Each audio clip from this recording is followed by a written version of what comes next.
29장에서는 레아와 라헬 두 여자와 결혼하는 사건.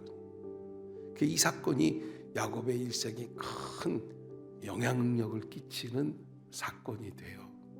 그 야곱의 일생을 가만 보면은 만남.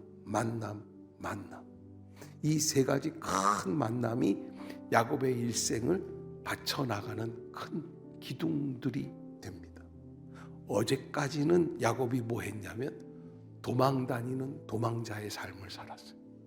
그런데 하나님을 촥 만나고 일이 되려니까 삼촌이 뭐라 그러냐면 오늘부터 내 집에서 머슴살이 하면서 날 좀 도와주고 내 사업을 좀 도와주고 그리고 너 월급을 정해. 근데 그때 마침 눈에 삐리리 하고 둘이 맞은 사람이 있죠? 누구예요? 라헬이에요. 29장 17절을 보면은 레아는 시력이 약하다라는 뜻이 뭐냐면 눈에 보기에 별로 탐탁지 않다는 거예요. 그래서 상대적이라는 거예요. 인간은 누구에 비해서. 레아와 라헬 두 여자가 있는데 야곱이 라헬을 더 사랑하는 거예요. 왜? 예쁘니까. 대답하는데 내가 외삼촌의 작은 딸 라헬을 위하여 외삼촌에게 7년을 섬기겠다. 19절에 라반이 이르되 그를 내게 주는 것이 타인에게 주는 것보다 나으니 나와 함께 있어라. 자, 이 야곱이요 그 라헬을 위해서 7년을 섬겼다 그렇게 되어 있어요. 7년을 섬겼다. 근데 결혼을 하게 되면은 분명히 18절에 야곱이 라헬을 더 사랑함으로 대답하되 내가 외삼촌의 몇째 딸 작은 딸 라헬을 위하여 외삼촌에게 7년을 섬기리라 그랬는데 첫날 밤 자고 일어나 보니까 짜자자잔 레아야 야곱이 형 속였어요. 형 거 빼앗았어요. 그랬더니 삼촌 라반의 집에 와서 어떻게 하는 거야? 삼촌이 자기를 속이고 자기 걸 빼앗는 거야. 자기 노동력을 착취하고 말도 안 되는 거야. 야곱이 얼마나 길길이 뛰는지 자기 자신을 몰라. 지가 뿌려놓은 씨앗대로 거두는 거야. 마태복음 13장 33절. 제가 이 본문을 생각하면서 이 구절이 딱 떠올랐는데 예수님이 하나님 나라의 비유로 말씀해 주신 구절이에요. 또 비유로 말씀하시되 천국은 마치 여자가 가루 서말 속에 갖다 넣어 전부 부풀게 한 누룩과 같으니라. 아멘. 예수님은 뭐라고 그러시냐면 가루 서말 속에다가 갖다 넣은 누룩과 같다는 거예요. 전부 부풀게 한다는 거예요. 하나님 나라의 확장성에 대해서 말씀해 주세요.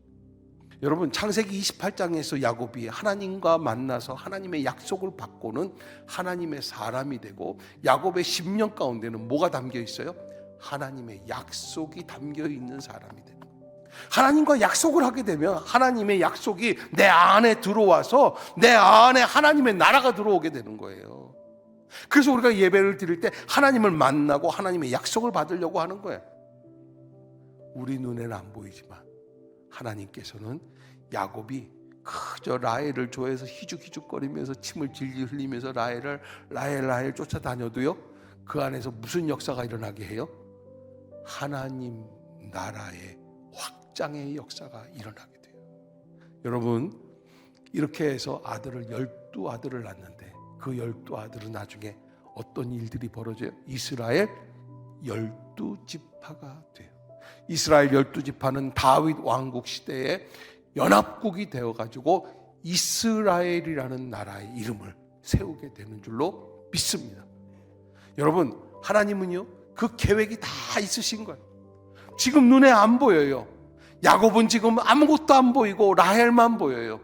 그러나 우리가 한 가지 알아야 될 것, 하나님은 이미 이스라엘 그 영원한 제국, 그래서 그 영원한 나라를 통해서 우리에게 뭘 보여주시느냐? 보이지 않는 하나님의 나라, 멸망하지 않는 하나님의 나라, 저 천국에 있는 하나님의 도성. 오늘 본문을 통해서 우리는 한 가지 깨달아야 할 것이, 내가 지금은 눈에 안 보이지만 내 안에 분명히 말씀을 통하여 하나님의 약속이 담겨 있기 때문에 하나님의 나라는 영원히 확장되고 세워지는 줄로 믿습니다. 그래서 하나님의 나라는 확장될 뿐만 아니라 진행하고 있어요. 사랑하는 성도 여러분, 우리도 하나님의 나라를 나의 가슴에 담고 믿음으로 한 발자국 한 발자국 걸어낼 수 있는 믿음의 성도들이 되시기를 주의 이름으로 축복합니다.